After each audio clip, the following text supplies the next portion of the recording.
already, so. Yeah.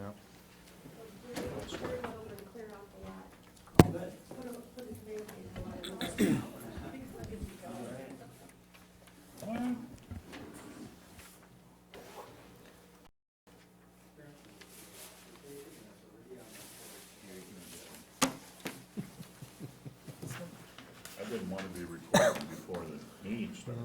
Well, Ted's not here, Don't so- blame you there, so. What's not We here? started it up. Ted isn't here, so Mike already hit record because he's first up. Falling snow this morning. Yeah. Yes, I'm sure. Across end of town.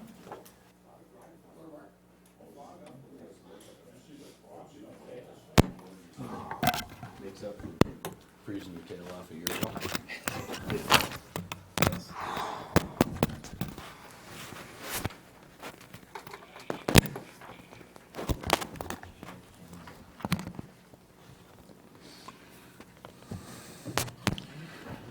Is there any reason to wait, or shall we call the meeting? Let's roll.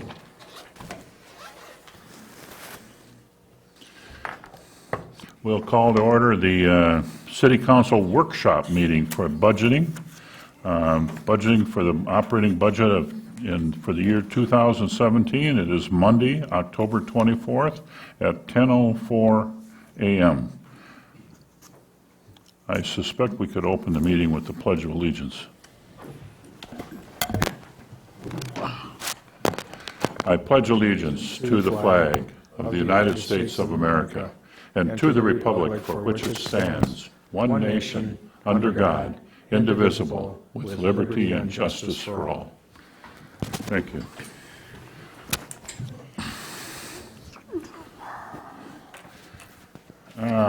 First thing we've got are some bills for approval.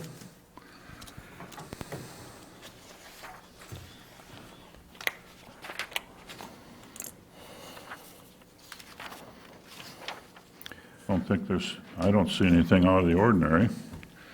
Need a motion to approve? So moved. Second. Motion Schrupp, second Nelson. All in favor? Aye. Aye.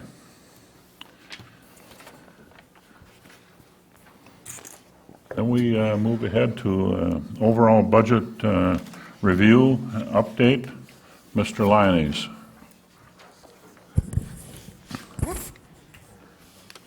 Thank you. Included in your packet so everyone can see where we're going this morning is here's our agenda for this morning's discussion. We'll first talk about number 3, the overall budget update. We'll move into review of capital outlay. Then we'll talk about the capital outlay budget in more specifics, and specifically the fire department. I know Chip is here today to talk about his capital outlay budget. We'll go through try to clarify some of the questions we're coming up with in operating the sewer and the capital outlay. We'll move to the general fund, and then we'll try to wrap everything back together so we can complete the circle. Okay, so with that, let's talk about our budget update.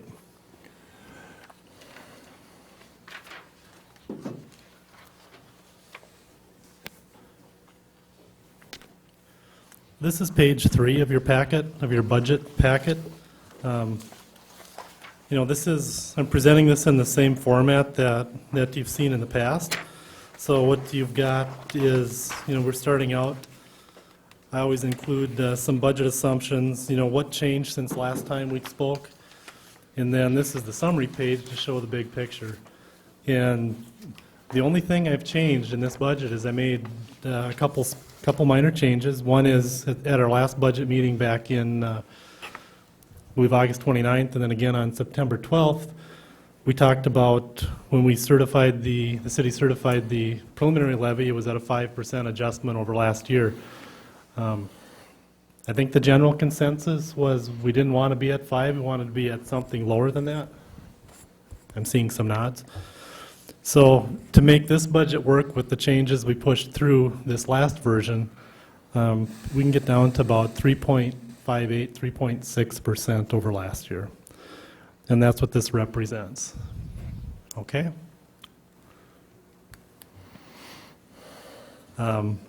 that's the summary of the budget. There's a whole bunch of detail behind it. Just to kind of get us back up to speed, what we've changed since we started. This is page 2 of your packet. You know, right up at the top, we'll talk about revenues. We talked a little bit about our preliminary budget version was a little over $5 million for revenue.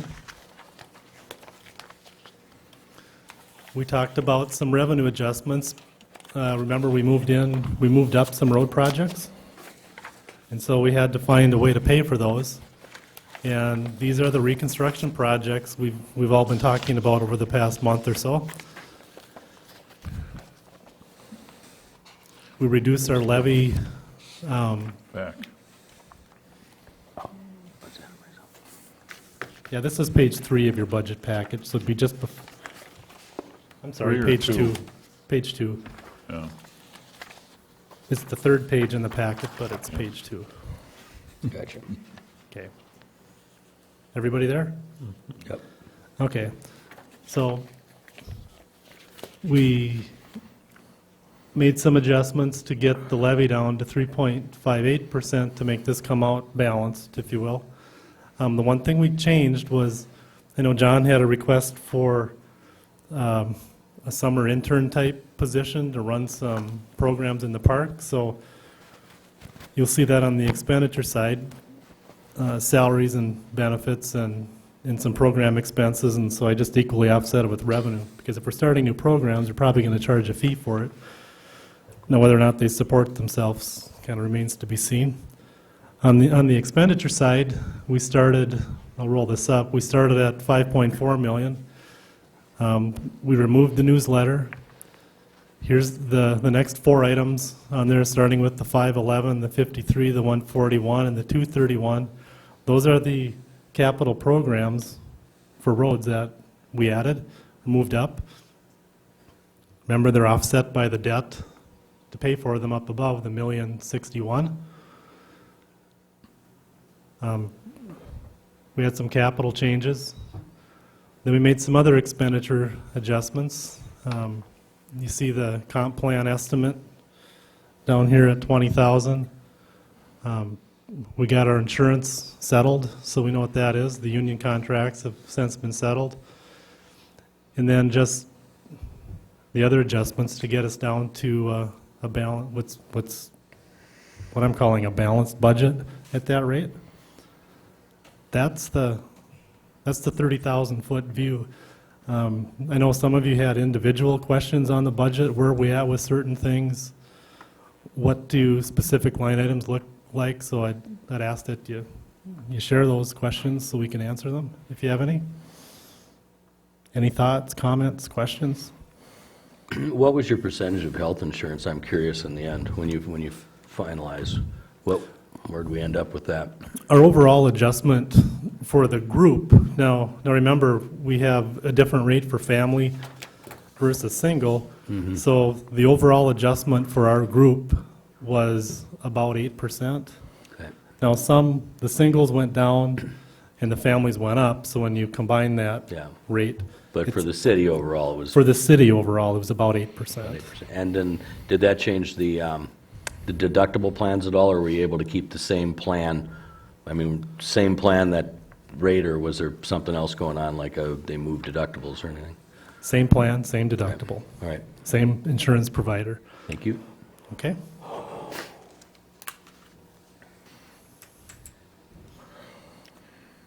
Mike, I am maybe getting too old to play this game. It says 2017 budget, but all the detail is 2016. I have a question on how this works. Well, these are the dates that we're having the discussions and the dates at which we made those changes to the 2017 budget. So I'm tracking from our original discussion right through today, so we can see all the decisions the council made and all the changes we made from day one and the date that we made them. but you say the 2016 budget version. This Yeah. is, I'm having trouble distinguishing between whether we're working with actual or budget from the previous year then, if that's the point. Well, we're talking about the 2017 budget. Yes. Today is October 24th. That's the date that this is presented, so it's dated 10/24/2016 budget discussion for the 2017 budget. So those are presentation dates. Correct. And again, the reason I did that is so you can see, we started out up here on August 22nd. We made some changes. We had another meeting on the 29th. We made some changes, and now we're having our meeting on the 24th to talk about what additional changes you'd like to discuss. Okay, Okay? fair enough. Any questions on any of the detail overriding concerns or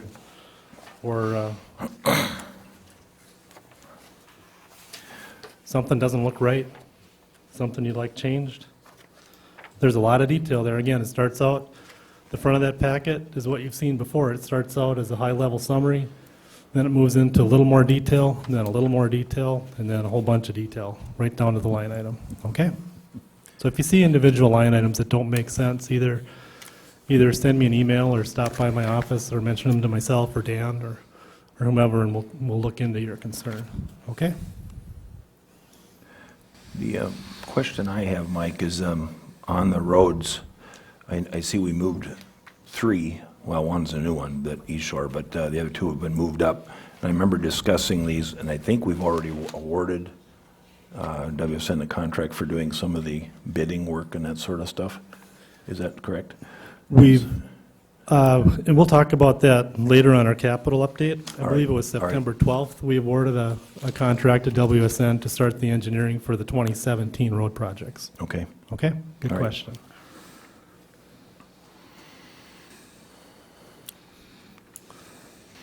Okay, so again, something comes up on that, make sure, and that goes for staff too, just let me know what your concerns are on that, and we'll look into it or recommend a change. So moving on to item number 4 on our agenda. One of the things everybody is always concerned about is capital. Where are we sitting with our capital expenditures to date? Where do we think we're going to end up the year? And more importantly, is how are we going to pay for the things that we're planning to do? So what you've got in your package is something with very small print that's hard to read, but we'll try to make it bigger.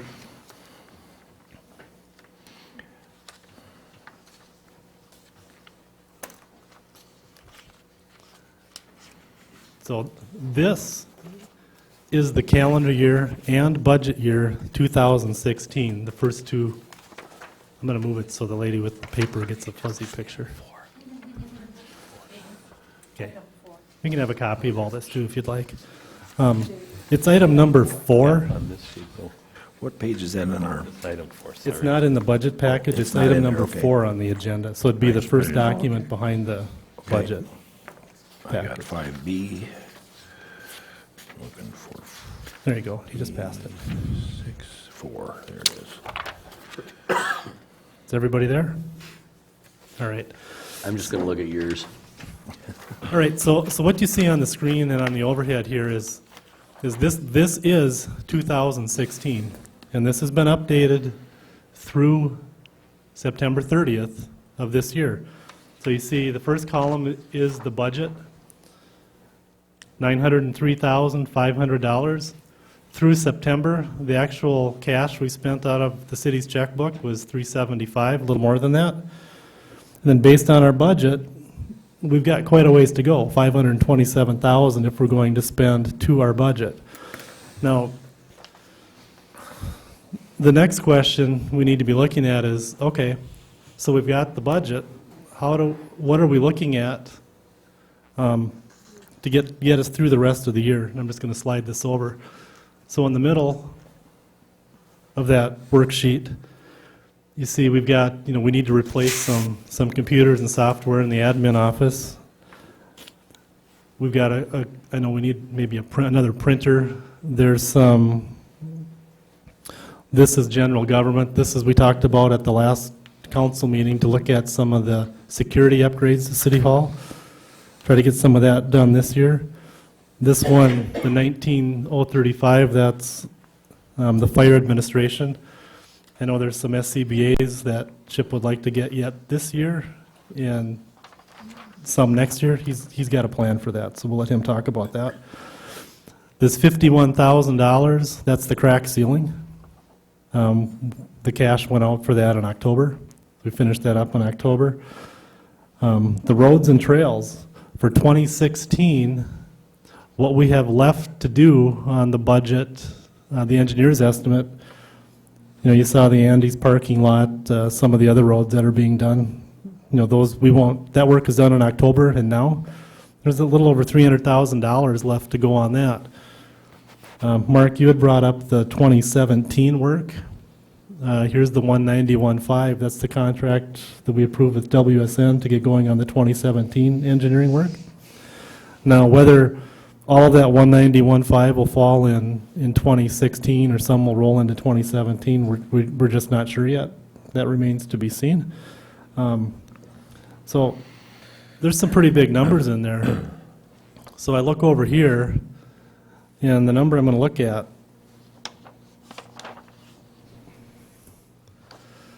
if we do everything in our budget and what we got planned to do, we're going to come out a little short. And everyone kind of takes a big breath and saying, wow, we're over budget on our capital outlay. That's could be a problem. But remember, and we'll get to this when we talk about item 5C down here.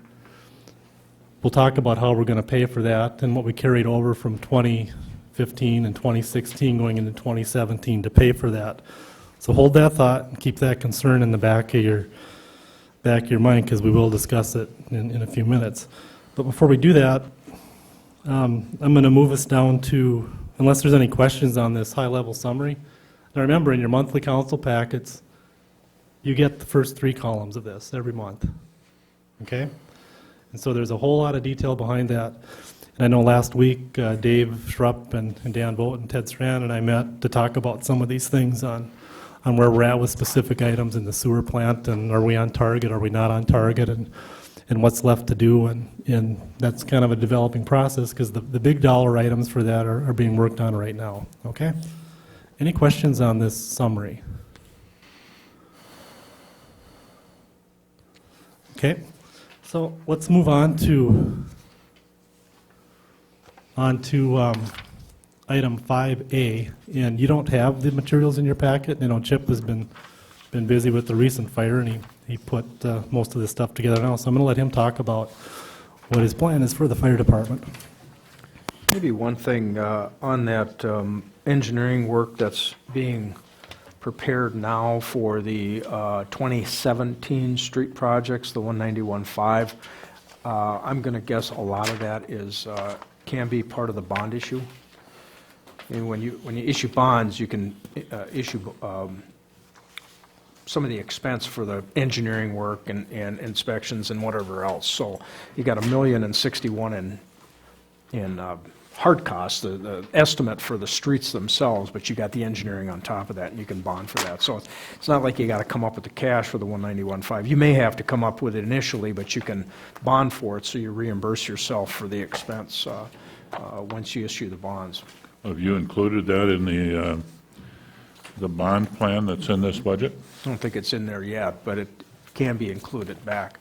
Because you got $1,061,000 you've got shown for projects, but I mean we haven't determined what the total bond is going to be. You got to get your bids first to find out what your actual costs are, and then issue your bonds back from that. So you don't issue bonds based on the estimate. At least I never have. Because if the estimate comes in way either over or under, I mean, you're going to be short on bonds or way long on bonds, so you just issue what you need. But we haven't structured the bond issue yet. Obviously, we're not there yet, but you can include the engineering costs as part of that, if you choose to do that next year.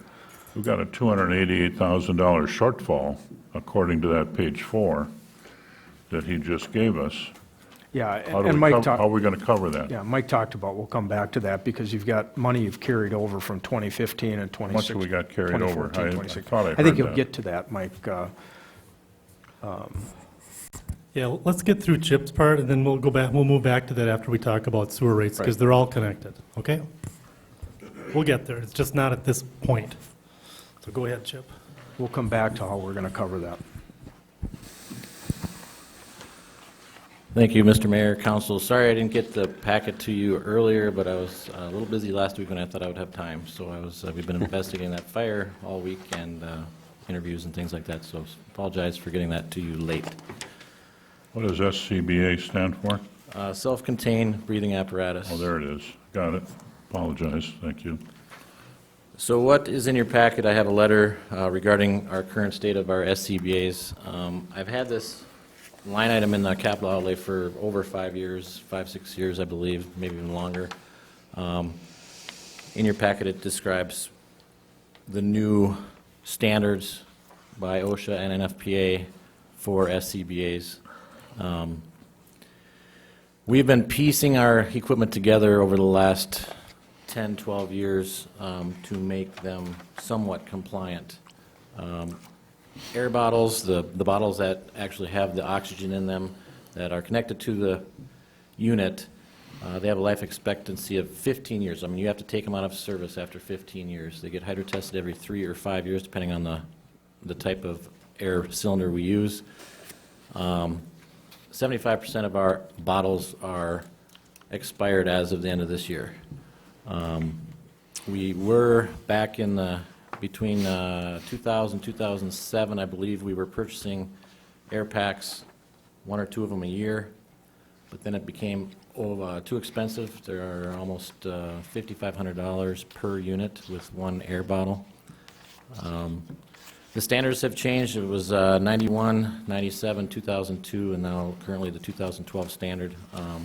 There's a lot more updates for personnel safety, along with different types of alarms, making sure the firefighters get out when their low air alarm goes off. It used to be 25%, now it's 33% of the air left in the bottle to let them have ample enough time to get out of a structure if they start to have low air in their cylinder. We did try to go through the Assistant Fire Grant Program through the HSCM and FEMA for the last 2 years through our county along with 9 other departments. We did not receive the grant in 2014 or 15. We were denied. Not just Cross Lake Fire has to purchase some now. Ideal Fire Department, Pequot Fire Department, Deerwood, Crosby, Cuyuna, we all are in the same boat at this time right now, and we all are presenting this to our council for purchase. Safety is number one. Our firefighters' safety is number one, and we are daily, whenever we have a call, there's one of our SCBA's goes out of service and we have to fix it. Obviously, they're getting out of date. You're supposed to replace the whole unit itself after 10 years. A lot of ours are 20, 15, 18, 12. And of course, like I discussed earlier, the bottles, 75% of them are going to be out of service at the end of the year. I know it's a lot of information. I have a lot of it there in the packet. If you have any questions for me. Chip, is this, if I can, Mr. Mayor, Chip, is this on the state contract? The SCBA's? Yeah. Is The it on a state or contract? NJPA No. or? There's no state contract for SCBA's. No. Well, you need at least 2 quotes. Yeah, unless you break it down by bottles and packs, like the Yeah. quote is on there. There's two Well, quotes, 2 or different you vendors? can- Well, you can purchase under 100,000 under just the air pack harness unit, and then you can buy the bottles separately. I don't know how the auditors look I at know. it. They look at That's it just as, my thought, but, you know, it's one contract. It's like buying a chassis for something under Right. the state guidelines and then putting the dump box on it after, you know, the state doesn't look at it that way. That's why I was just wondering if there's an NJPA source or a state, the state I'll have to look purchasing into contract. that, but one Yeah. of the things is our mutual aid departments, we all want to have the same air Right. packs, because then they're interchangeable parts and bottles and RIT packs and everything else, so that's Yeah, one thing that.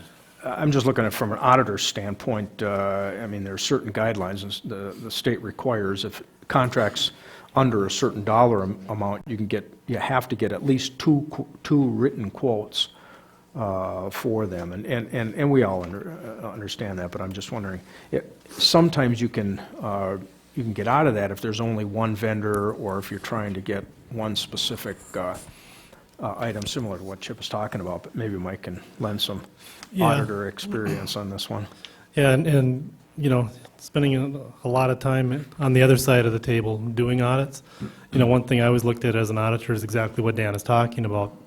You know, when you're looking at, if the state statute says, you know, do you have two quotes, it's not a, well, I didn't have time to get one or two, I got one. It's a yes or no response. Did you have two or more quotes, yes or no? If you did not, then you're in violation of that statute. What Dan is talking a little bit about, you know, it's a higher standard to meet if you go something like this where you only have one quote. Saying, well, are there circumstances that are so special that this is the best option for us, even though there might be another source? You can still get there, it's just a higher level of effort and a higher standard you need to meet from an audit perspective to pass the state test. Okay? So in other words, what you may be inferring to is the fact, as Chip said, he wants to stay compliant and compatible with the other neighboring. So that would be something you would say, well, here's why we did this, because we wanted to be in the same ballpark and compatible with our other area people that we have to work with in the case of a fire like we just obviously had. I mean, is that what you're kind of referring to? Is you can kind of skirt around it and say, well, there's a reason. This is a special reason, and this is why. That's correct, but you want to be very careful when you do that, because you want to be able to defend yourself if another vendor comes forward, says, hey, I can do the same thing for X and it's less. You have to be able to put yourself in the best position to defend that decision. You know, and I've even had questions when I was auditing, you know, my clients would call me and say, hey, we're going to buy this item, and here's why we're doing this. What's the statute? What are your thoughts on that before we pull the trigger, because we want to make sure we're doing it right. I mean, we can do that too. When And then I see there's a reasonable, Chip also has in here a reasonable means of breaking this down as far as payment. Interest rate looks good, and is there any of that, Chip, in your current budget? I mean, I'm just asking, if you break it down that way, do you have some expendable monies that are going to be for part of this, or already was in the existing fire budget, or are you presenting this as like a whole package? I was presenting it, it's been in the capital outlay for many years, that this is the year I got to buy them. Whether we buy them all with one shot or spread it out over 4 years is whatever we can work out. Okay. And we included a line item in the capital budget for this for 2017, I'm assuming. We had 150 in there?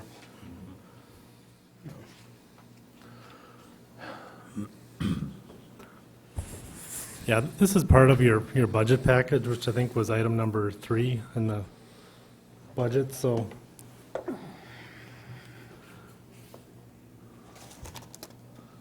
Find it in here.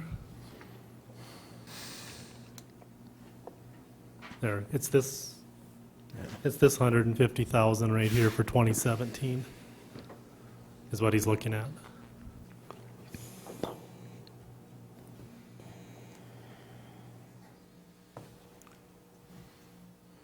Is it needed to replace them all at one time, or would it be better, I think this is what, maybe I heard Brad saying, I'm not sure, or would it be better to have a program that we could afford to purchase and just do a few every year? Well, I don't know what a few is, but, 3, well, we 4. have 22 right now. I'm looking to get 20 units. Yeah. Are all those units replacing things that we can't use anymore now? Well, I can use them, but they're not compliant to any Well, no, standard. that was my question. Are they, have we got, Right. I've read in here somewhere that something at the end of this year or now is non-compliant and we shouldn't be using them. Correct. We shouldn't be using them right now, Right, okay. but we're using Oh, them. Yes. Got your picture. All Yeah, right, so thank you. there is a plan in there. You can purchase them now and pay over a certain amount of time. Yep, To purchase for this year, for the next year, that's not going going to work because Okay. everything's out of compliance right now. So I don't want to put my firefighters in any more danger than. Thank you, Chip. I just wanted to make sure. And if I understand, this was projected for 2017, this isn't a new expense that we're talking about, first time today. This is something we've known about for a couple of years. Oh, yeah. And at 2.74%, I mean, instead of doing things piecemeal, I always like the idea of when something needs to be done, do it, get it done, and Sure. start it fresh, especially when it comes to safety and that type of thing. I mean, it would be different if we were sitting here looking at 7 or 8% money and trying to balance a budget, but, so I was just asking if, and I got my question answered, had we already kind of monetarily, been figuring on this, and the answer was yes, we have been, and The other important thing is that quote, I'm going to get new quotes, and because of the other departments also purchasing, the price obviously may go down as a group buy. We have to figure out the, 2 quotes from separate vendors. However, the manufacturer MSA is what we use currently, along with the other departments, and MSA is regional, so I can't really get another quote from anybody else from MSA, but we'll have to go to a different brand. But if we have to work it that way and get 2 different quotes, but there'll be 2 different type of, Yeah, the law asks you to try.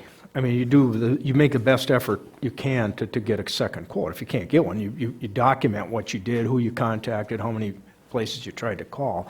A lot of times, like we did with the fire truck. I mean, we didn't go out for bids on that truck, and it was a $450,000 piece of equipment. But we did it, there's a joint purchasing cooperative that was down in the Houston, Galveston area that had a contract to buy all these trucks. It's like what we call the state contract. NJPA's got a lot of similar contracts. So if one agency like that bids out, pickup trucks like Ted bought, they bid it out, then you've met the law. Then you can just buy what you want off of that, what they call the state contract. So we can take a look at Yeah, we'll look at- alternatives. You could look at this as your worst-case scenario.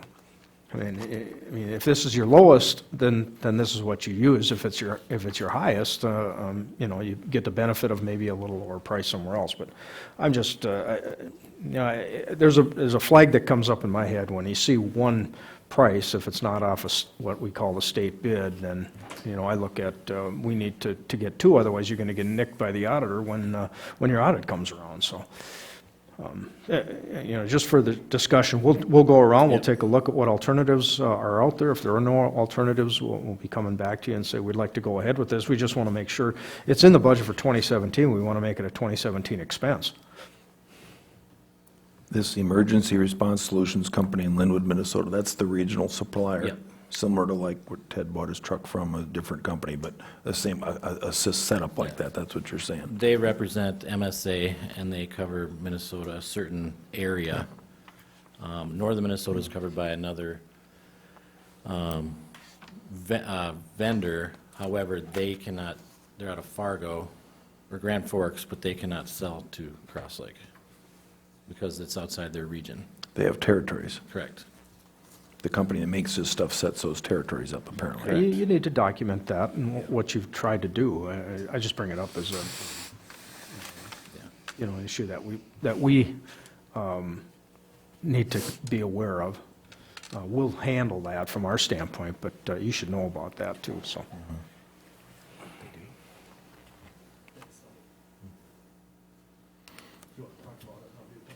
Yeah. Deeper in your packet, I do have 2 sets of my capital outlay. One that goes from 2017 to 2025, and then another one that goes all the way up to 2035. Just to have it on the radar, what the fire department needs are going to be in the future. Page are we on?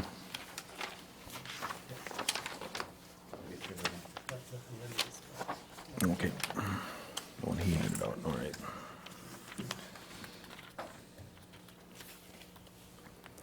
As you can see, we have Rescue 1 and our grass rig coming due in 19 and 21, and also our engine 2 in 21. I have been thinking about possibly presenting something to you maybe next year, 18, to replace Rescue 1 and the grass rig, eliminate 2 vehicles and purchase just 1 vehicle. That'll do both, cover both the needs of those 2 vehicles. The Relief Association has some funds available, and there are some opportunities for other funding outside of all city funds. So I'll be looking into that the next year or so. Other than that, at the bottom, it shows the $150K for the SCBA's, and then below that, just how we have to replace PPE because it's been worn or damaged, and then boots and helmets. Those are every year necessities. The PPE is our personal protective equipment. You cannot wear any PPE that's over 10 years old, so we're in a rotation with firefighters. So we buy 2 or 3 sets a year, and so we're compliant that way. And then further down is our large diameter hose, our 2.5-inch hose, and our 1 3/4 hose. We just had our hose tested 2 weeks ago. We did have some hose fail, so I will be using some of that monies that you saw, that $18,000, to purchase some more hose. Actually, it was a large diameter hose. We had 4 of those sections fail, so that'll be about $3,500. But that's my 7-year plan, and then I also have about a 20-year plan here. It reaches out to all the trucks in the replacement years. If everything goes well and the trucks stay in good condition, you look out all the way out to replacing engine 1 that we just purchased last year in 2035. When does, if I can, Mr. Mayor, when does the equipment certificate go off of the current truck, or the truck you bought a year or 2 ago? 21? So that's why you have the 550 in there, yeah. Yeah. That makes sense. No, that's to replace engine 2, which is a 96. Am I reading that correct, or your statement? Yeah. Only an issue you're going to have is that, where's 2022? You don't have anything on? No, I skipped years. Every couple of years you skip. Well, I didn't want to run the sheet that long, so. Right, yep. Okay. I was just thinking, well, you got a 350 right after that, but it's a couple of years down the road. Correct. That's all I have.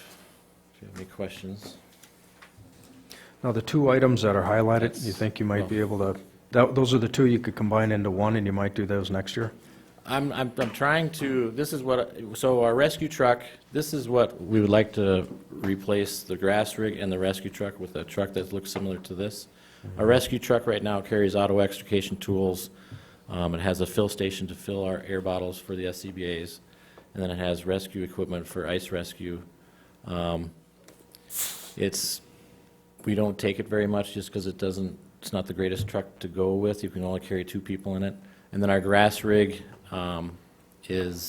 we're having some issues with it right now. It's one of those 2003 turbos, Ford turbos that don't like to run very much.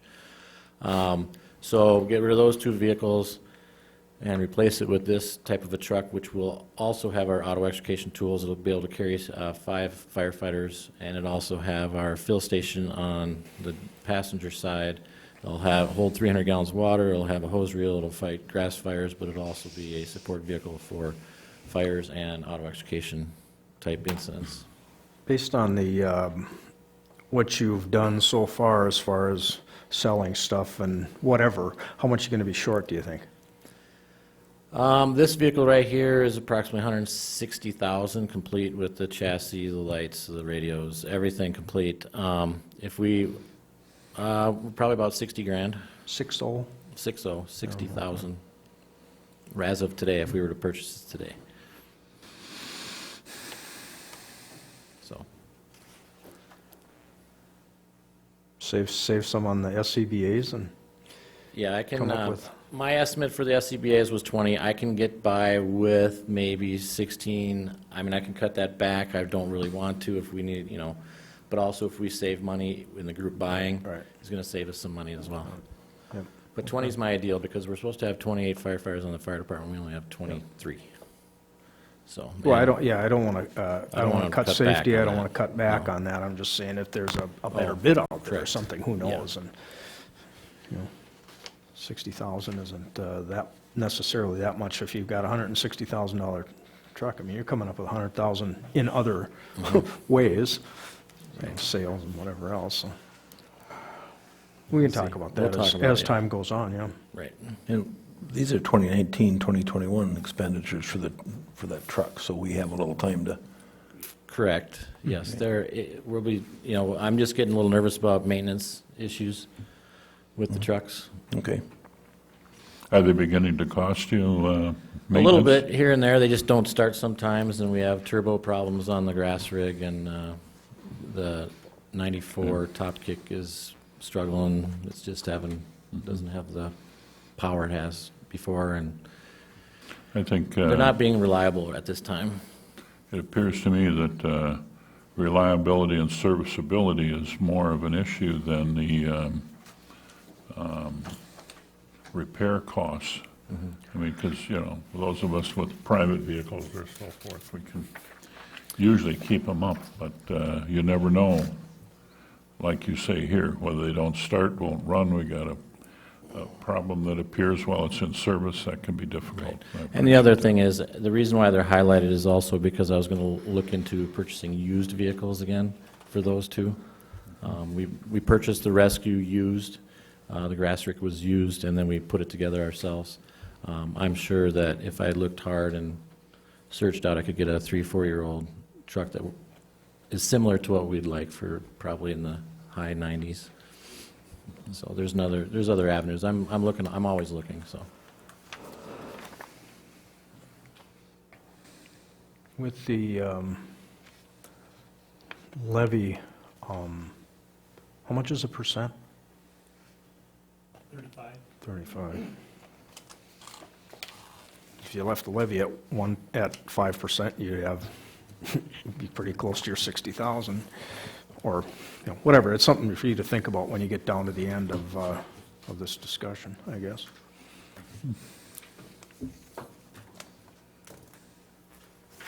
Any other questions?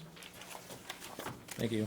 That, Chip, if Yep. if this conversation is complete and this is on a different matter, I was going to call you this week, but I have a hunch you've been a little bit busy because I left to go pheasant hunting Sunday morning at 5:30 a.m. and a lot of commotion in town for an early Sunday morning.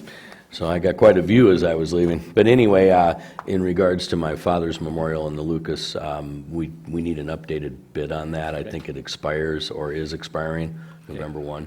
And if you get a chance to get with me on that, like I said, I know you got a lot of other things you're catching up on after that deal. So, but now we're kind of done, and all that's Yep, I can get you an updated. the big quotes. party's behind us, and so we're ready to move forward with that. It's my family is so. Yeah, we appreciate the thought of the donation for us. It's Okay. definitely needed.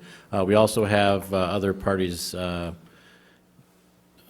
coming forward to help us with some other equipment purchases here in the next couple months. We're looking at a new thermal imaging camera that some agencies are looking to hand over some money for us to purchase another one of those. So it's fortunate that we live in an area that people like to help the fire department. So we appreciate all the help from the community and the businesses in town. Very good. Oh, yeah. One other issue that Ted and I have been talking about, I'm sure you recall, we've been talking about trying to find a water source for the fire department, a new well, some type of reservoir of some kind. We were fortunate that the fire last week was in the summer or warm time. If that was in the winter time, we would have had some major issues with water supply. As our community grows and grows, and the businesses get bigger and the buildings get bigger, we haven't really gotten another water source for us. We used, fortunately, Ideal, Mission, and 50 Lakes have lake source pumpers that can draft out of the lake. That's why I never purchased one, because I know they have one for mutual aid. They were running full bore. We actually water shuttled 132,000 gallons of water in 2 hours with their equipment helping us in 14 water tenders. If the lake was frozen, we would have to come back here and we only filled 300 gallons a minute when we were doing 4,500 gallons a minute. So that's something we need to look into somehow, some way, because we need water supply for the bigger buildings that we are having in town. And when ISO comes to look at our ISO rating here this year, next year, they will tell me that our buildings are getting bigger and we need to get another water supply, and that may affect, if we don't have anything in place, may affect our ISO rating. Is that, What, my memory serves me right, is there a reason we can't use the standpipes on the bridges anymore? Well, in the wintertime, they freeze, and I'm not going to dump diesel down there or salt to keep them not to freeze. So there are some that do work. When we had the Crosstech fire, we did go to the dam at the campground, but there was so much snow we couldn't get up to the pipe for that. Plus, we have those pipes on the bridges at the wharf and CNC. The problem with those is it's a 20-foot lift. Pumps can only lift up to 24 feet. Now I'm dedicating a full engine at a bridge rather than fighting fire, if you understand that portion. The lake source pumpers that they use, they're 50 Lakes and Ideal Mission, they're in a 3/4 ton truck, and it's an irrigation pump or some type of a 1,250 gallon pump, but they don't have the lift to lift it out of the lake from 20 feet. Sure. We do have a standpipe down at Town Square that Mr. Anderson donated, and I think we can only get 250 gallons a minute out of that at this time. I thought we just revamped the well here at City Hall to do that. What's the status of that? Maybe I'm misinformed. We just replaced the well that we had with another pump of the same size. You No, can't wait, go you bigger said with. well and pump. We replaced the well or replaced the pump? We replaced the pump that we had in the standpipe, or the casing of the pump. Okay, That's what we did. We just replaced what we had. We don't have the capability of making it any bigger without drilling a new well. sure. What is the capacity of that one? 300 gallons a minute. By the time Oh. by the time it gets through all the backflow preventers and all the elbows and everything, you're about 300 gallons a minute. Okay, thank you. did we just recently put a new well down at your plant down there at the Crowing, didn't we just put one in, or we talked about putting one in? That's one of the things that's part of this sewer update that Okay. Chip and I have been talking about. Okay, Is all right. a bigger source of water. But the problem is, after you get so big, you gotta go through DNR appropriations for big wells. And you can go $750,000 to put these things in. Because there's test wells, there's a whole bunch of things. It'd be easier to put in smaller wells, and has a reservoir that they can pull out of our dedicated pump to that. It's 30, 40,000, 50,000 gallons of tanks, and pump it to him at a higher rate, and then the wells just keep continually fill as it needs to. Be much cheaper. I mean, and if you remember right, there was, when WSN sent us the papers about, there was anywhere between $800 and $1 million for the improvements at the plant. That's that gap.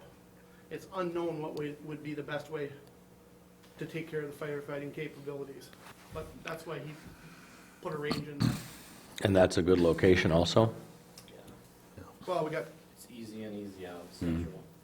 and we've got a dedicated generator there to make sure everything be running. Where is that? The shop. At the shop, Shop, wastewater okay, plant. right in the center, yep. And then you might want to talk about the fact that you're short water today to backwash your sand filters, so. Yeah, one of the things we are is, as part of this, looks at the plant, we don't have enough capability of our water reserves to do an adequate backwash of our filters. That's part of the issues we have with our system. And by having this other system down there and we're using it, we'd be maintaining it that way and make sure it's ready to go in for them when they need it.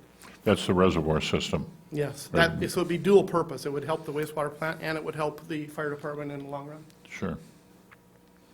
Okay. Another question then. I know you guys had money in the budget last year and the year before. I looked and didn't see anything in here. Is this something we've got to?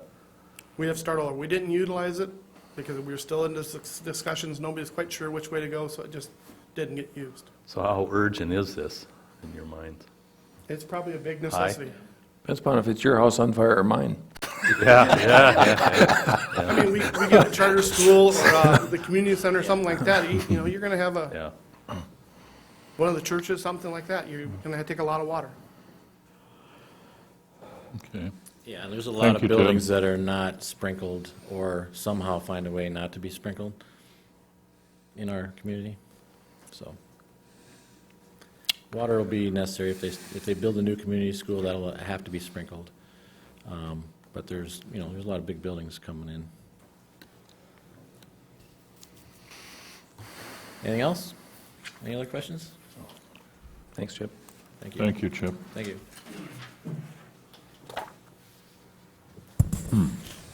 Okay, let's just reset where we're going. All the items have got checked off, we've either discussed or we'll be getting back to in a minute or two. So we're on item 5B on the agenda, and we're going to talk about the sewer fund. Before we do that, there's been a lot of questions over the last month, last year for that matter, since we adjusted sewer rates. So I real briefly put together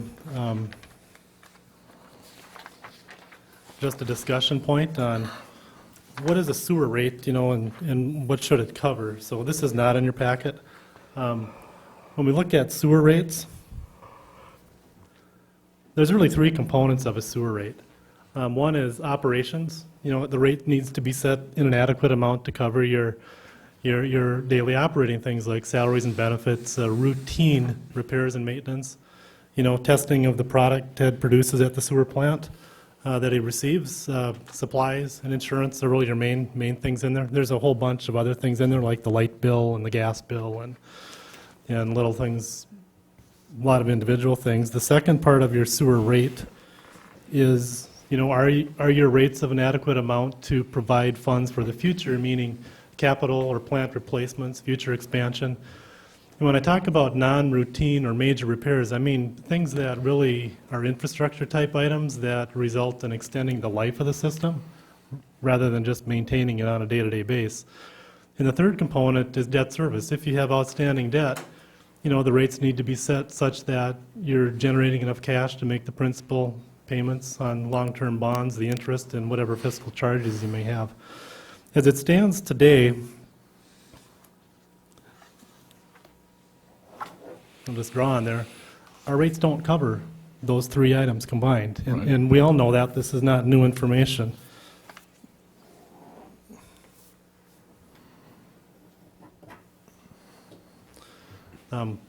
Debt service is covered by levy at 100%. So the outstanding bonds you have in the sewer plant are 100% serviced by levy. And the only thing those levy dollars can be used for is to pay the debt on those bonds. Okay? For item number 2,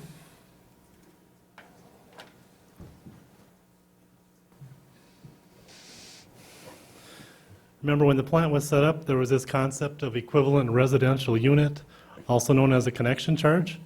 Now those connection charges were used to pay for the infrastructure to connect people to the plant. Okay? Now, that can be used for, if you have enough accumulated connection charges, you can use those for future operations, or you can use them for future plant expansion. And so when we get to operations, the whole idea is to make sure your operations cash flow themselves. And I'm not talking depreciation here, because anything depreciation for capital would be in item number 2. So what the council did is about a year ago, they set the rates, they raised the rates to try to make the operations come out to cash flow themselves, fully knowing that we're still not generating cash for future capital replacements or any debt service because we've got that covered by general levy. That make sense to everybody? So what does that mean?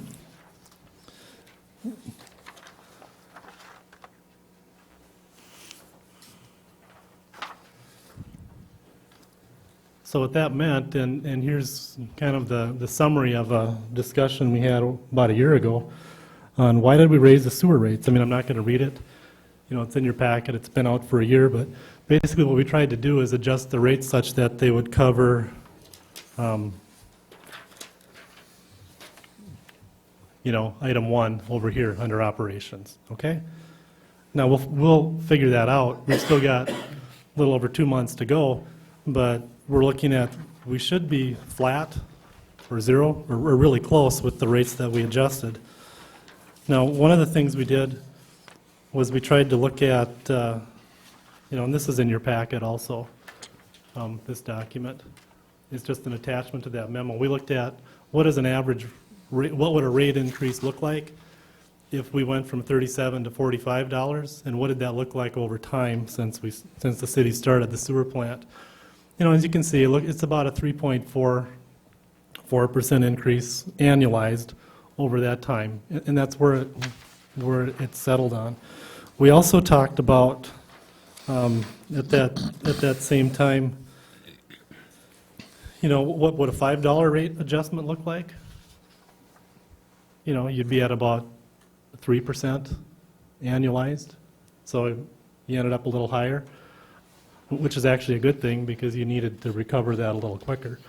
So what does that mean? You see all these numbers on here with brackets on here, and this is the same for $8 or $5 or whatever, the numbers are the same. I've just updated it through 2015, and what this means is this is how much equity or cash you're burning to operate the plant. So when you take out operating income, which is all your operations that we talked about in the 3 components of a sewer rate earlier, those are all the items that it takes to run your plant. You add back depreciation, and you're still at a net operating margin loss. Now, this is before any debt service, principal, and interest. So the rate adjustment was meant to try to turn all these brackets over time back into something 0 or above. We're not there yet, but we'll see what the future holds on that. Let's talk for the moment on what we do about those negative operating margins. And to do that, I've been having discussions with our auditors for about the past year or so on this, or at least since I've been here. And this is just some of the correspondence, so you can see that we're actually involving our auditors in the process to make sure we're doing things right. One of the things is back in 2002, to start the plant, remember the Cross Lake Communications, the phone company, cashed in some investments, and they sent the city over about $2.5 million of cash to get the plant up and running. In 2003, the city issued 2 separate bonds. The first one there is $2.87 million. Now, those are the bonds that are being currently serviced 100% by tax levy. Remember, in 2012, part of those original bonds were refunded, and they're still outstanding. Those are the ones serviced by tax levy. The third bullet, or the second bullet in that box, there's $1,055,000 disposal bonds of 2003. Now, those bonds, while they were general obligation bonds, meaning that the credit of the city was pledged against them, they were paid for 100% by the connection charges. So whatever the original connection charges were for people to hook up, a lot of people prepaid those connection charges, and then, the city charged interest on the ones that didn't prepay. Those have all since been collected. Now, going forward, since the inception of the plant, there's been new users hooked onto it, and the city has charged them a connection charge to hook up. Now, we have one that's pending right now, hook up. We've taken a deposit on it for a car wash and a laundromat, I believe, by Ace Hardware.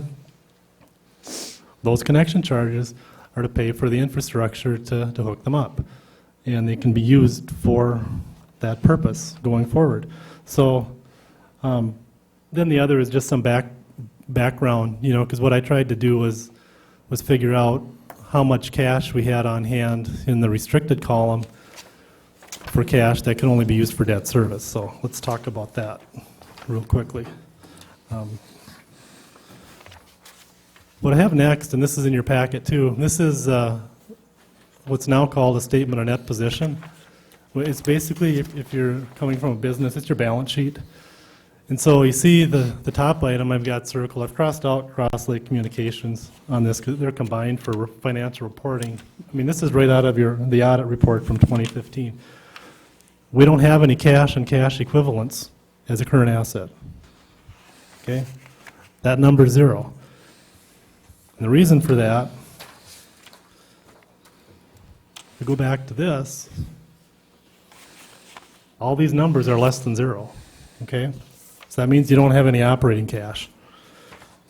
So what are you using to pay bills? You're essentially using the accumulated connection charges that are set aside for capital at a future date. Now, what I wanted to learn was what makes up this balance and how much money do we have for accumulated connection charges that we can use to pay for the improvements? Because remember, we have to have, we can't use our debt service money. So, if we go back to a year ago now when we were doing the budget, now this is 2016 budget that we talked about in December of 2015. And I said, because we're not generating enough cash through operations to pay for the budgeted sewer improvements in 2015,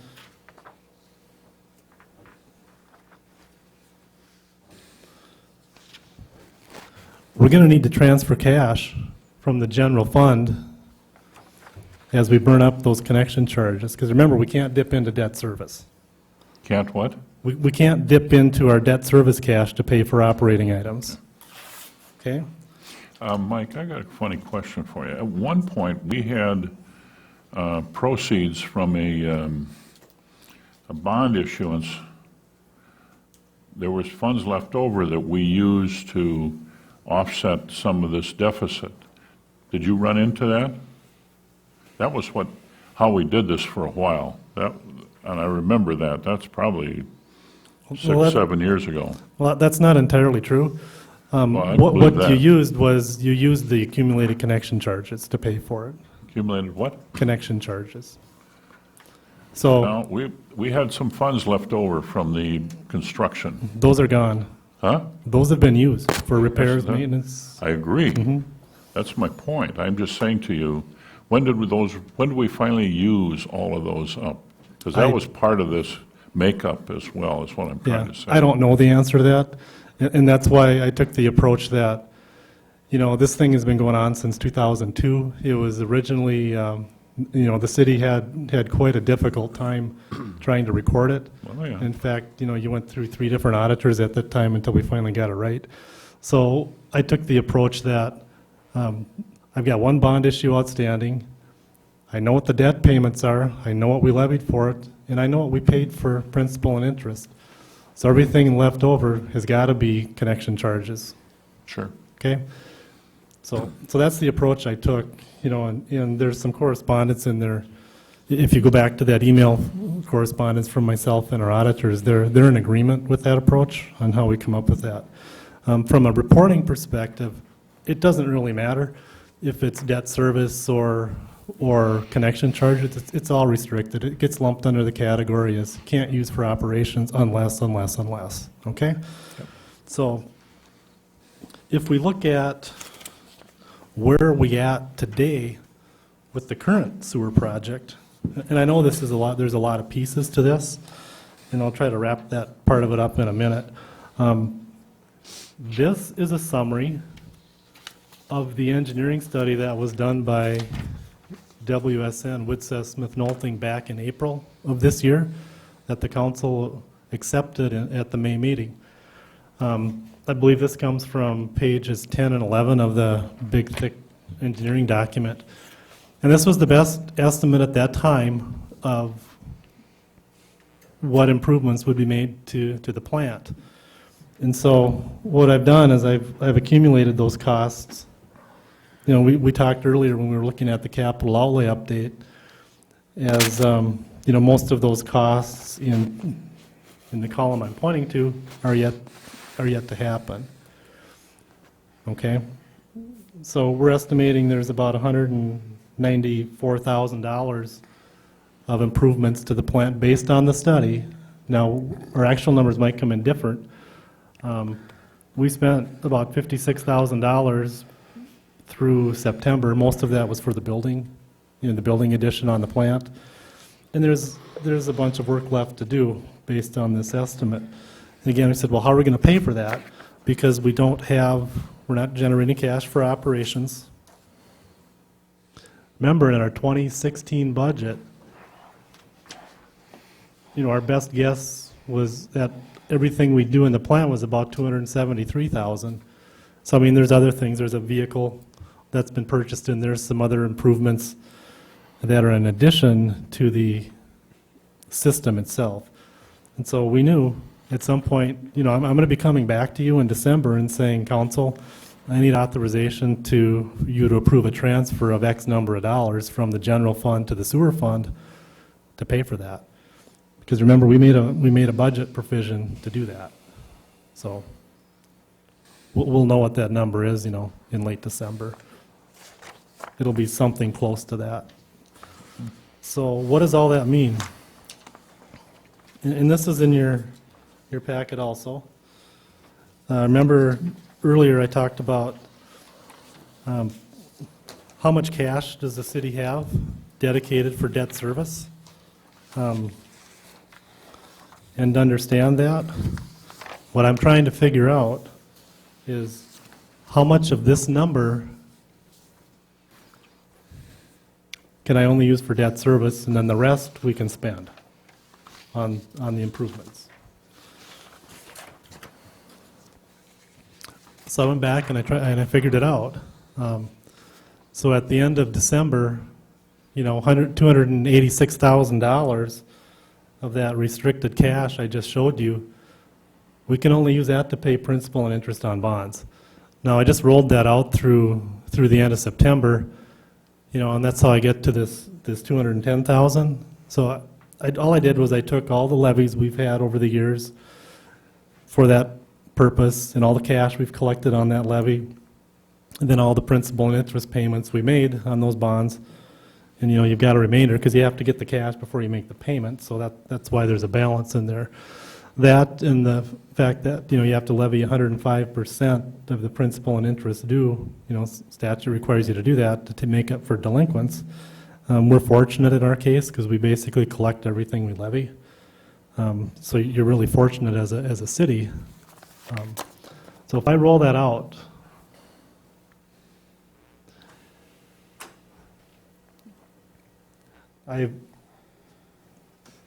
we've got $149,000 left to make up for, or not to make up, available to pay for improvements in 2017 or to subsidize our operations. Okay? So what I'm saying is, while we're not generating enough cash operating basis, we've made a provision through our general overall levy in the general fund to make up those deficits. Okay? I'm seeing some nodding heads and some confused looks. Mine's ahead, always Dave. confused. Just one question on Sure. 5B triple I. You showed me the sheet before, but I was wondering if you could explain the circled figure of 469,000, because I've... The circled figure of $469,000. Yes, yeah, that one. What that is remember, okay,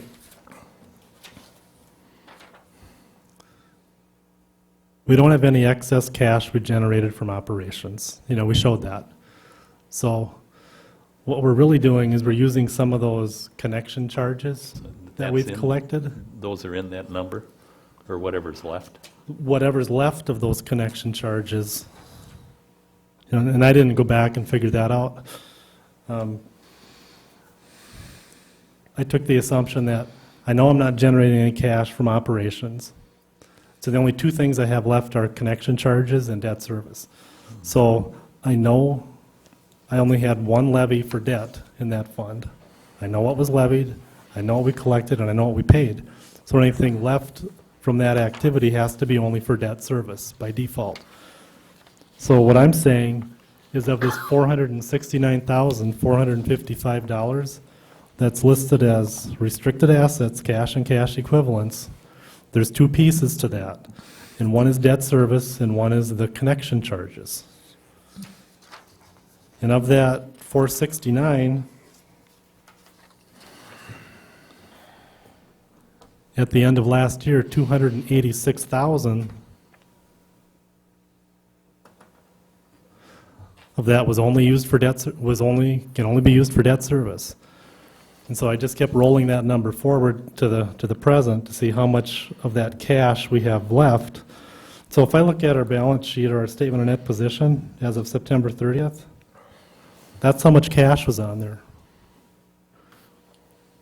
And of that amount, 210,000 I can't touch because it's for debt. We have to use it to pay the bonds. Okay. So that leaves me almost 55,000 that we can use to subsidize our operations, or we can use to pay for the sewer improvements. And so if I look at how much cash we have left to go, how much we have left to pay for our capital outlays, whether they're sewer improvements or trucks or whatever it is, we've got $164,000 to go on that.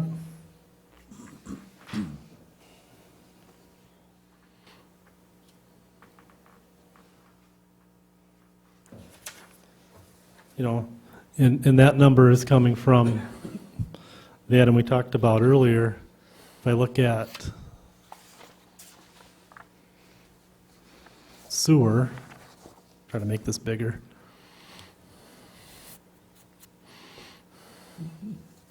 You know, and here's our sewer budget. It's Oh, okay. it's this one right above the bold number.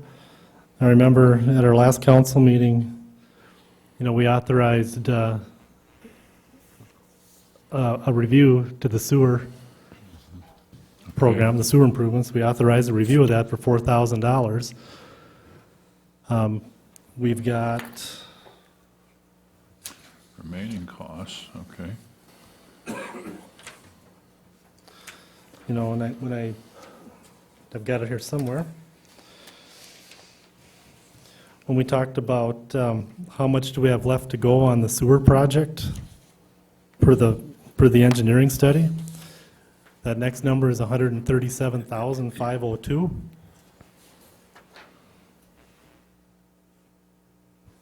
That's this one right here we talked about earlier that we have left to do and pay for. And then the last item on that is that's the payment for the stainless steel box for the truck to lift the pumps out, the truck that we just bought, the crane in the box. That's how I get to, there's how much we have left to pay for that I know of in 2016.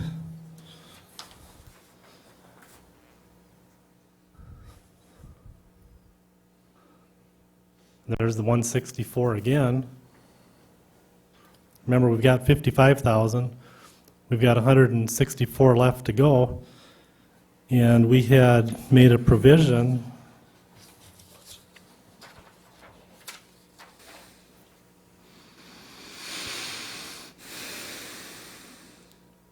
Now, this is our 2016 budget, the year we're in right now. We made a provision back on December 14th of 2015 to transfer up to $259,965 over to the sewer fund to pay for some of this stuff.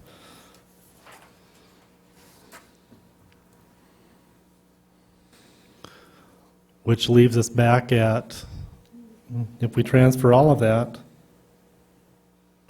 you know, we've still got some money to roll into next year. Okay? So we made a provision to pay for this. Now, how much of that we'll need to use to cover operations, you know, we'll know that number in a couple months here. Okay? Thank you. So the important thing to take away from that discussion is why are the rates what they are? What do our rates cover and what do they not cover? And then how are we paying for the improvements that we've decided we need to do. Okay? Is that clear for everybody? So the reason I did this in this order is because it kind of leads us into our next discussion topic, which is the general fund on there, because we have some issues there we need to talk about. And when we do that,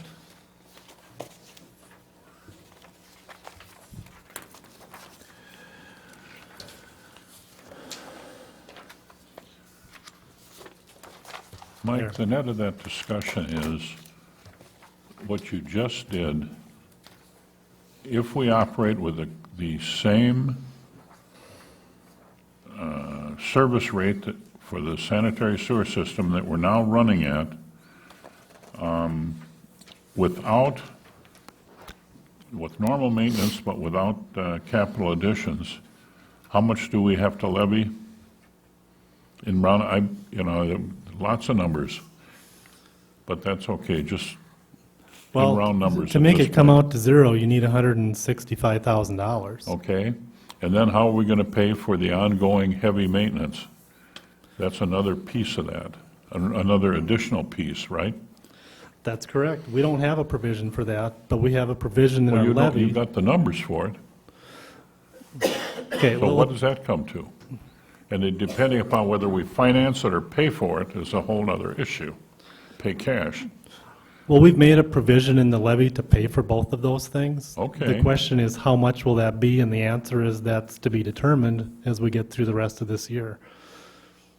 The capital we have covered, we made a provision to do that in our, For 2017, or for 2016, where? I'm talking about 2016 right now. Okay, all right, fair enough. And we were looking at, the questions again came up from, number one, how does this all fit together? Because I don't get what my sewer rate is, and I don't understand it. And so what I tried to do is tried to walk you through from the beginning of the plant, saying, how did we pay for the plant? What do our rates cover and what do our rates not cover? And where are we sitting with that? We talked about debt service, saying, the money we've accumulated for debt service can only be used for that. I mean, at some point, we'll have something left over for debt service. Probably not, okay. And we just don't know those numbers now. We can project them. And then, what I tried to show is how we made a provision almost a year ago to pay for the improvements we were anticipating we'd have to pay for now. Right. Okay? So we've got that covered, and we'll talk about 2017.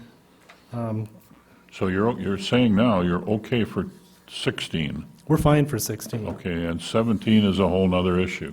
17's a whole nother issue. Okay. We've got a whole nother year of, now remember, when we did the sewer rate study, the minimum rate came out to like $64.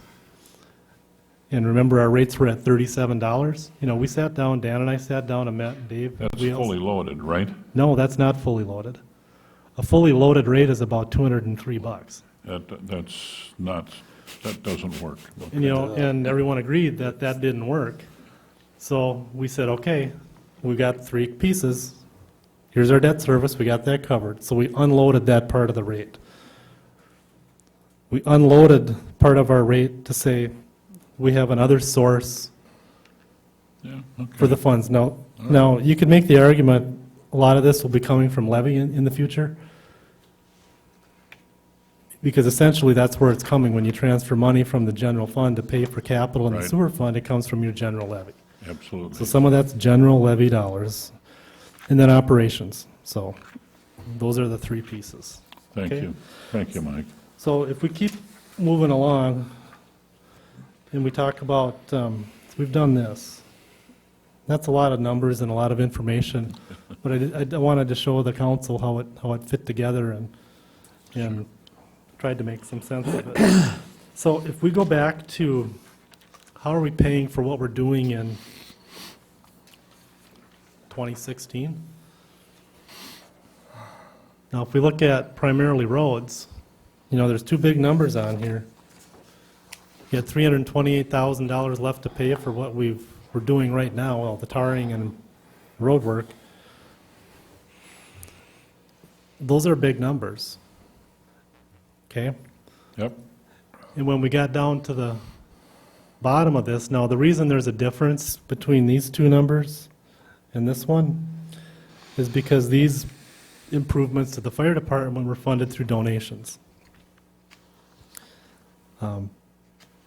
In grants. You know, we got Chip went out and got a grant to fund about $24,000 of that. He got $5,000 in donations, and he's basically able to pay for roughly $30,000 worth of stuff for about $2,500 of city money. So that was really a good thing. So what I'm talking about now, when we get back to the general fund, is there's a whole bunch of differences here. You know, and I don't mean them as differences. I mean, what do we have left to come up with cash to pay for? So there's $258,000, you know, we need to figure out how to pay for. So how do we do that? So to help in your understanding, I need to drag you back into 2015. Now, this is a general fund, and this is a budget to actual statement right out of the audit report. And I want to show you a couple numbers we talked about earlier. In our budget, we made a provision in 2014 when we did the 2015 budget in 2014. So now I'm moving you 2 years back in time. We knew we didn't have anything going on significantly in 2015, so we made a provision to generate some cash so we could pay for the programs we wanted to do in 2016. We wanted to carry that forward. $338,000. Now, I know at other budget meetings, you know, we had some concern on, well, why are we over budget? Why are we under budget? We spent more on capital outlay than we budgeted. Those are all true statements, but we also made a provision for, we issued certificates to pay for them. We sold some equipment, and we spent that money on new equipment. So when we get to the end of the year, there's another $660,000 that our fund balance went up, that we increased our fund balance, because we knew at some point in the future we're going to spend it, whether it's a road or a trail or a truck or whatever it is. So so remember this number, 338,022. I have a rounding error in my table. So I'm off $1. This is 2015 budget, okay? So that $338,000, Do you carry that into the next year as available cash? no, it goes in, the budget lapses at year end. And it Goes goes into into where? a budget, once you get to a budget year, that budget's done. Anything's left rolls into unrestricted. But do you, I guess my question is, do you use that overage to offset expenses for the next year? Or do you hold it? No, we hold it in equity. We don't, Because there may be items that we, timing-wise, that are coming through that we didn't spend for yet. Is that right? that's right. Okay, thank you. And so what I'm saying is, we made a provision to cover that $258,000 deficit, but we made that provision back in 2014, Yep. okay? So that's how I tried to relate all this stuff back together. So there's a lot of pieces there, and there's a lot of different parts, and you're talking about multiple years when you do that. So if you like jigsaw puzzles, this is a good one to try to put together and make a nice picture. But it does make a nice picture when you look at it that way. It all fits together. There are some other items that we want to talk about in capital outlay that are in this year's budget, because I know there's some timing issues we have. You know, Chip's already talked about his request for the fire department. I know Ted has a request for an addition, a truck. And so this is really the time to start talking about that and make those decisions. Because I know there are those deals don't stick around forever. So do you want to talk about the truck, Ted? I can. Okay, so right now, the way it stands is in the budget, now this is your budget packet going into 2017. You know, I made a provision for $225,000 to issue equipment certificates to pay for the estimated cost of a new truck. Okay? And if you're trying to find that document, it's item 3 in the overall budget update, and that would be page 3 of that same document.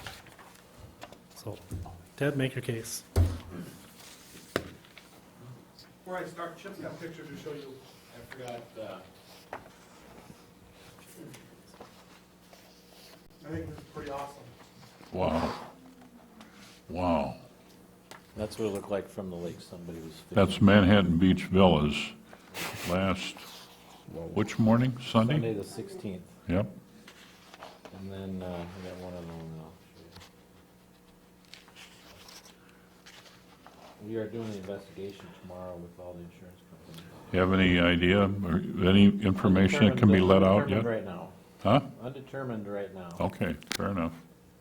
Chip, how long did it take to get to that magnitude?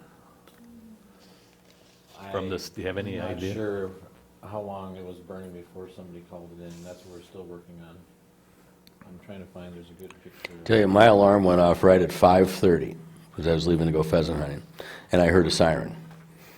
And I walked out to the garage and started the coffee pot, and from there, like each minute, you could almost, I mean, it was a siren, and then I was babysitting my son's puppy, so I walked her outside and stood out there in the full moonlight, and you could hear the tires roaring on Highway 16 coming across the lake from that way. I mean, it was like the whole, I walked in, I told my wife, holy you-know-what, I said, this is a 5-alarmer. I said, they're rolling from everywhere, and it was 6:05 when I rolled up there leaving town, and it looked, Like that. I wouldn't be surprised if it looked a lot like that from the lakeside, because the roadside, it was just, and of course, the road was closed, so I had to do a quick U-turn and go the other way, but, wow. Yeah, we were on scene Witness. in 6 minutes, I think.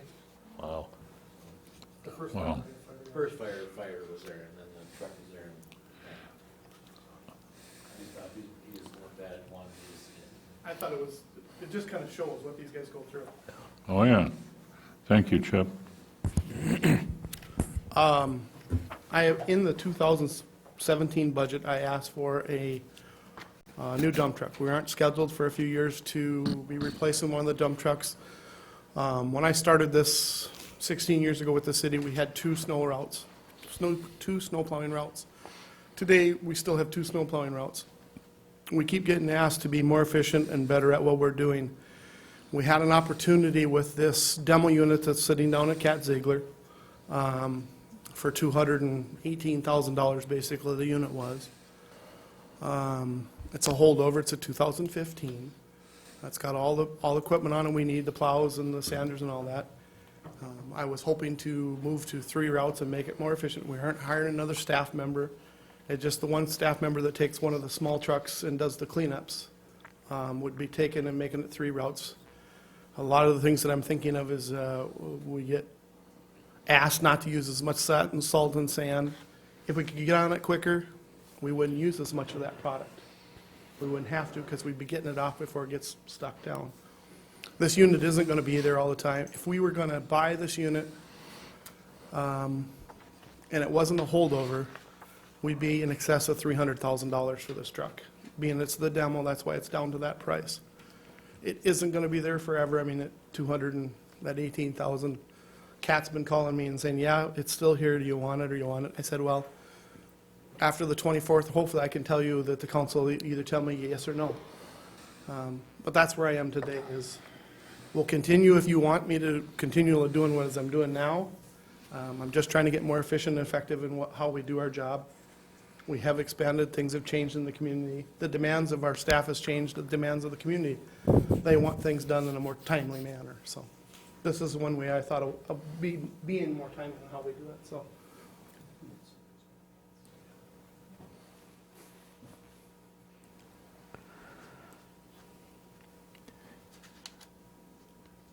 I don't have anything else. If I recall, you had a picture of this, I think, at the council I did, I meeting. don't have it with me yet. But that's, It looks, if you look at one of the county trucks, it looks exactly like the county truck. It's a tandem instead of a single axle. Is this new? It's brand new. It's just, it's got 35 demo. or 3,800 miles on it. Like a demo? Yeah. You know, I will say something. I think we've got enough capital expenditures issues on the table at this point that spending $225,000 for efficiency at this juncture for snow removal. I haven't encountered any snow for the last 4 or 5 years that requires snow plowing early in the morning, but that's not, I'm not the normal. I question the justification of spending that kind of money at this time for that unit, which is capable of plowing freeways. You don't plow this truck, wouldn't plow any faster, and it doesn't do any wider than the little trucks. All it does is hold more. That's right. I understand that. I just, You still only drive them 22 miles or 23 miles an hour. yep.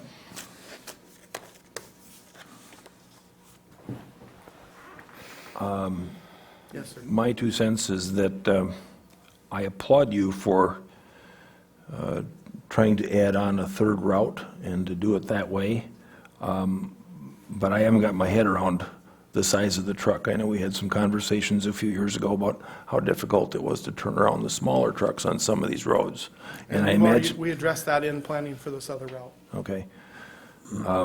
So that would be my only thing, is if we wouldn't, I kind of, in other words, I'd like to think about this for a while, maybe talk to you again Okay. about if there might be another option that's, the goals are fantastic to do it. I'm just not sure that I'm on line with you as far as the size of the truck. Okay. That's the thing. But if I could have a conversation with you at some point, we'll do that. Yep. I think it'd be worthwhile to stop in at the garage too and see what the, the size of the county. You see them driving by, but I don't think you get a picture of them until you're standing next to them. I just wanted to say too that I met individually with every member of the Public Works crew about some things, and we had a chance to talk, and I talked about this item specifically with each one of the members, and they all felt that it would be a bonus or a plus for the operation and the efficiency of snow plowing to add the third route and to add this truck. Because I knew that the questions were being asked. I mean, does this make sense? And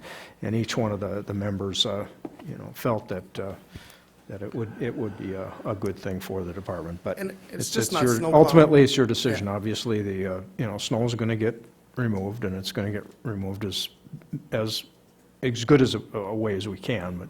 Yeah, in this- and it's not just the snow plowing. You got to remember, when we're going over to Breezy over to the pit over there, we're bringing like 6 yards. That's what we're capable of hauling. The new truck is 14 yards. So it would be more efficient, more cost-effective to go get more own materials when we need them for patching and repairs also. And when we were like this storm this year, we could use the bigger truck many, many times for hauling all the brush we hauled. This, Mike Ello, I know you've got the full expense of this in the budget. I mean, if you're issuing equipment certificates, the expense to the budget is the principal and interest on the, I know an accountant's way Yeah. of doing this, but the expense you have is going to be the debt service on the equipment certificate. That's going to be the cash that's going out. I mean, obviously, you got to, the equipment certificate's going to pay for the 225, and then you've got to pay it back over time. Yeah, depending on when the acquisition was made, if you're planning on funding it with equipment certificates, you'd want to issue enough certificates so that you'd have enough money left over to make the first interest payment until any tax levy comes in. Because for example, right now, if you're, let's say, your levy is done in December of this year, and you go into 2017 and say, yeah, we're going to issue a certificate and buy this thing in January or February, similar to what we did with the last fire truck purchase. You could structure it so you could make the first payment in 2018, so you'd have the ability to levy for it in 2017. Or you could do it now if you wanted to. Either way. Ted's just bringing up, so the way I set it up in the levy process is you'd issue the certificates in 2017, buy it in 2017, then you'd levy for the principal and interest payments in 2017, starting in 2018, just like we did for the fire truck. So the expense isn't 225. You're going to. Correct. The expense, the cash that's going out is a debt service on the note, Yeah. which is substantially less than 225. Maybe it's 75,000 or something like that. Yeah. Depends upon how long you're Depends stretching how long this you thing want to out. structure it and what rate to get at. It'd be similar to the fire truck. Right, right. I have just a couple comments. Sure. I think we know that, Bolton Mink, when we get their report back, that may change everything that's in the sewer budget. And I understand the truck. I guess the question I have is the well or the more water, is that more important than the truck? Or, you guys have to decide because it's not in here, and so the only way it'll come back is if it comes back as an improvement in the sewer plant, because they were trying to couple that storage with the plant, so it would be used for the sewer plant, and then it could be used with the fire department's needs, so. But that isn't in here now, and that's just the part I'm trying to state, so. Yeah, I'm not sure how this is all gonna shake out with, with WSN and Bolton and Mink doing a cursory review of the overhead. I don't know how it's gonna shake out. I have met with Bolton and Mink already once. They wanna come back and they'd like to meet with the council, and go over what they've found, I think, here in the near future, sometime in November. I don't know how it's gonna shake out. I don't know how to put importance upon well or a fire truck, or, that's what you gentlemen are here for, I guess, to me, they're both important. So it would make sense to me that we schedule another one of these meetings. Once we get the Bolton and Mink data, and then, because I know they're going to prioritize this over, and they may move things out a little bit. I don't know. Yeah, like I said, I reviewed it with all the documentation with them, told them what we were looking for. I told them about the well as a priority, probably. Well, I know I did tell them it was a priority. Because I met with them Monday right after the fire, so Chip had already expressed his concerns. Just as a point of reference to help me out, get my head around this truck, we just bought a new truck. Timing was perfect because the old one, 2013, yeah. yep, That was another holdover we bought. yep. What was the cost of that one? That one was 190, I think, when we were done. When it was done? And that was Well, that was also basically a new truck, not a demo? That was, basically. holdover it had or about something. 1,000 miles on it, had sat in the lot and used it a couple times around the lot, so. Sure, okay. Yeah, I know Brainerd just bought a tandem like this, it's similar to what you want, and it was just under 300 grand, and I just about fell over. I can't believe a dump truck, but The county Those are just the bought prices. 2 this year, and I think both of them were 320, 330, something in there with all the, they've got it down so they have GPS location of their trucks. So they can call them up on their route and tell where they are on their route, just like the state does. So they've gotten really computer controlled now. They can actually tell how much salt and sand that truck's putting down on the route, and all the computer talks to back to the main station all the time. This one we're looking at is not that. all right. It's a good basic truck.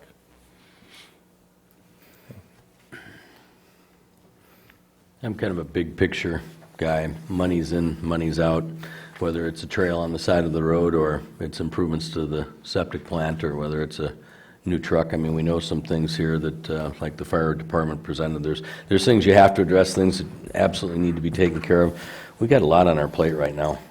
I like the idea very much of finding a truck like that that's basically brand new for an extensive savings, and I applaud you for keeping your eyes open for those type of things.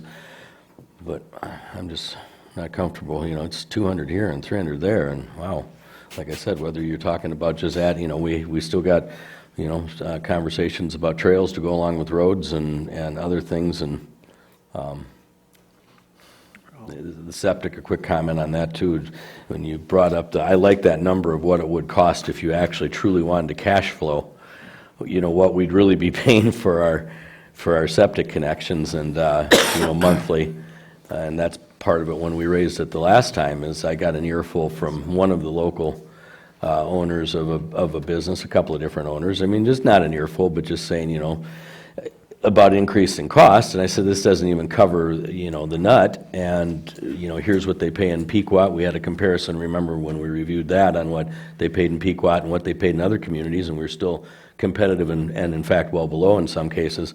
But you see only part of the community gets septic service. So, when we levy and we use general tax dollars to cover the cost of a septic plant that a majority of our citizens, quote, don't even realize the value of. I'd love to have a septic connection on Anchor Point because I'm on my second drain field right now, and heaven knows what I'll have to do or where I'll go, if that one ever fails, right? But then again, I realize what the cost is of extending those things and then trying to make them pay. I mean, the old there's no free lunch theory here. So when you put all this together in a nutshell, I mean, we got a lot of information today, and I quite honestly can't. The truck, although it's a great value and probably would be a great thing, unfortunately to me, that has to go to the back burner because that's not under this list of emergency items, and if we pay more for it in the future, I guess we have to, but there's a lot of budget things going on here, so I'm in agreement with the mayor kind of on this deal right now that we got a lot of big fish to fry. I'd like to see some more numbers and have a little time to put this together in my brain. That's all I have. That's really where I was at yet. I'm not ready to say yes. I haven't said no. I need I feel the to. smeway. I just feel it was my job to bring it forward with the opportunity that came up. I appreciate that. too. Appreciate that. I really do. Yep. I think from at this point, we'll leave it in there as a placeholder. You've got the final budget adoption coming up in December. You can have another meeting to talk about the budget at that point. Right now, it's on hold. Okay, Okay. thank you, Thank you. gentlemen. Thank you. Thank you, Ted. Okay, Do you have anything else? I've We're just on to got six. some wrap-up We're on items to on number six. 6. Yeah, staffing levels, we've talked, as Ted had mentioned, even if you bought a truck, I mean, using the same levels that we have. I met with each one of the, like I said, the Public Works people, and I asked about workload, and they said, well, summers, it gets busier, winters, it slacks off some. And I also had discussion with John at the Park and Rec Department about staffing levels. And one of the things we talked about is the level of staff necessary in the winter months. Last year, we had one person on all winter, and we had 2 hired. One was off on a work comp all winter, and we were able to make it through the winter fairly easily. If we needed help, Ted's crew could come over. If they needed help, our person could go over there. And I'd like John to talk about this a little bit as well, but at this point, we're bringing forward a proposal to lay off the second person in the Parks Department for probably starting, December 1, I think, John, probably until springtime. If we don't have the work for them, it's really doesn't make a lot of sense for the person to be there. You don't save a ton of money. You've got unemployment, but you do have savings on the health insurance and the other benefits that you have. If the person stays on our health system, he can stay on our health care system, but he has to pay for it.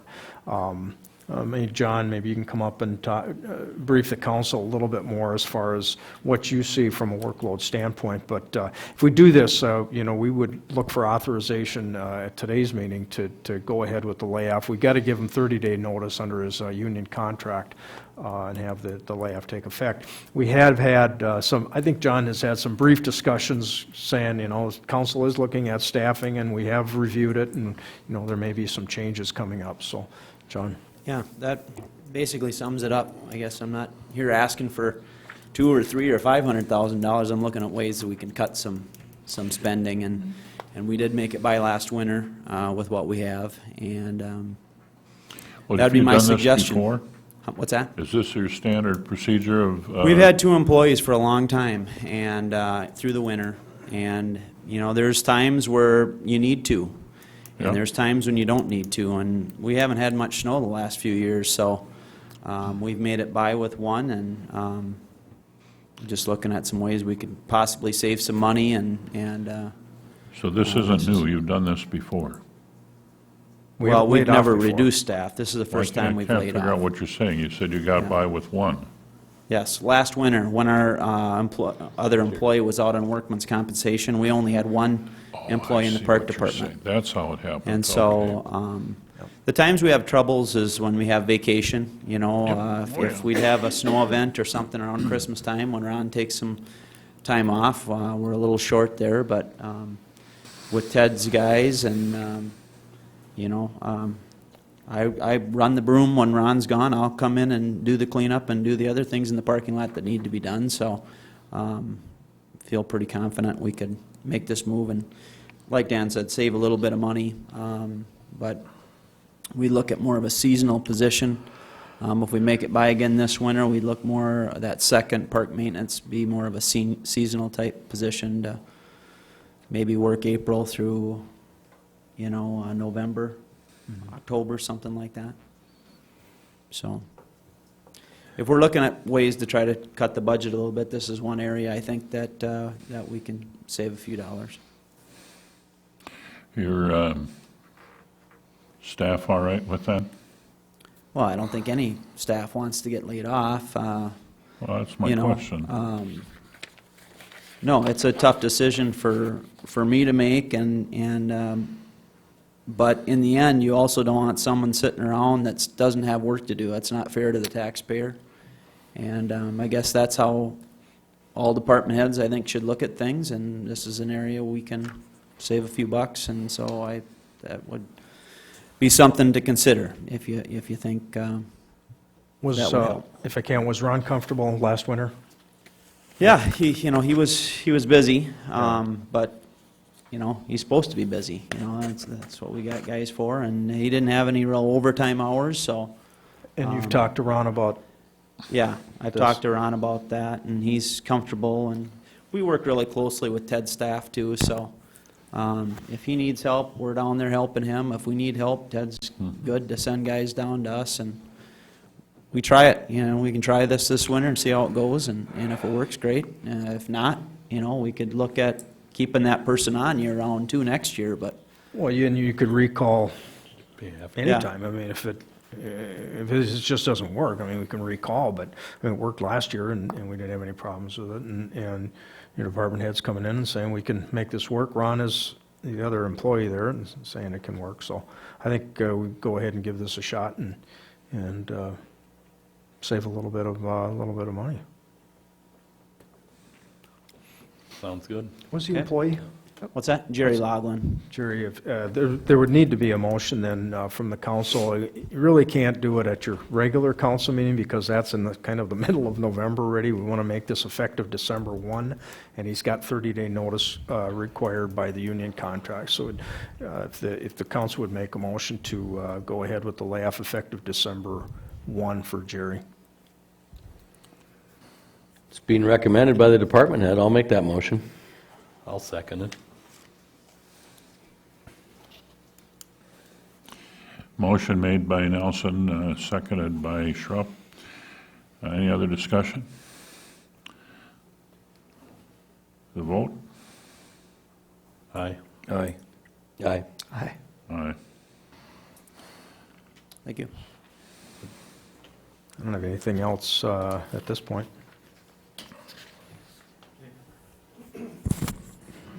So just to wrap up this morning, we just finished discussing staffing levels. As far as the 2017 budget, there is no change to the current level of staffing we have right now. So, meaning there are no additions, except for the one summer intern John spoke of earlier. Some decisions, you'll need to address in short order, not today, but at some future meeting. We'll still need to resolve the status of the EDA revolving loan. I have spoke with Shar Kinzer at Crowing Cooperative. Their board has talked about this, but they have not acted on anything because we haven't provided them a recommendation to act on. So again, the two choices are terminate the program or transfer it, which will be a decision you'll need to make in the near future. Item C on there is for council information only. Every year, the League of Minnesota Cities, which provides our property and liability insurance, pays us a visit with respect to loss control items. This year's topic was cybersecurity. They provided me some information I've distributed out to department heads. Say, let's take a look at it. If we have a Facebook page, let's maybe have a policy around how we use Facebook, Twitter, things like that. Are we, what are our procedures for backing up our software? Do we have a program in place to replace equipment as it becomes obsolete? The answer to those is all yes. But I've given each department head, the recommended policies, to come back with me with feedback so I can come back to the league and say, okay, here's the 3 items you mentioned in your review, here's what we're doing about them.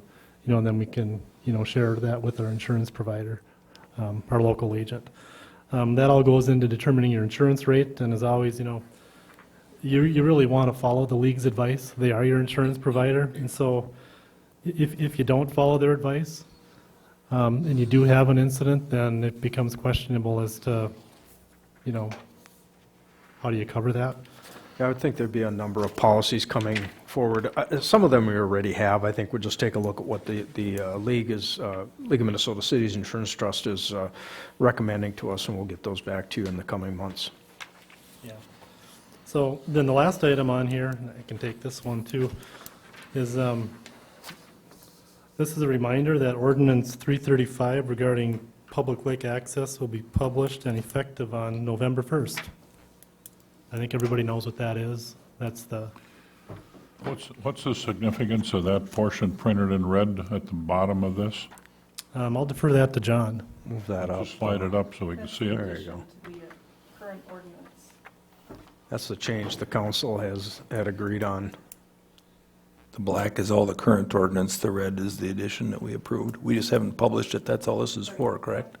Just reminding you it's coming up next week. Okay. Yep.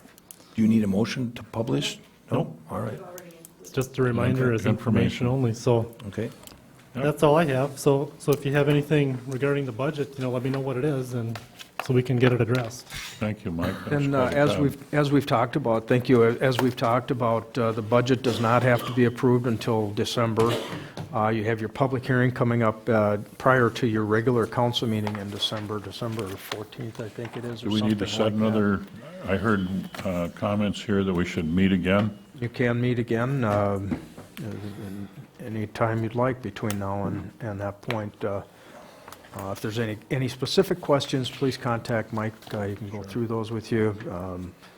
At this point, I think there's so little change in the document. You need to approve your levy, obviously. That's the big thing. And you had approved a preliminary levy of. We haven't done that yet. You haven't done that yet. No, that will be in December and usually at the public hearing or Is there after the public hearing, obviously.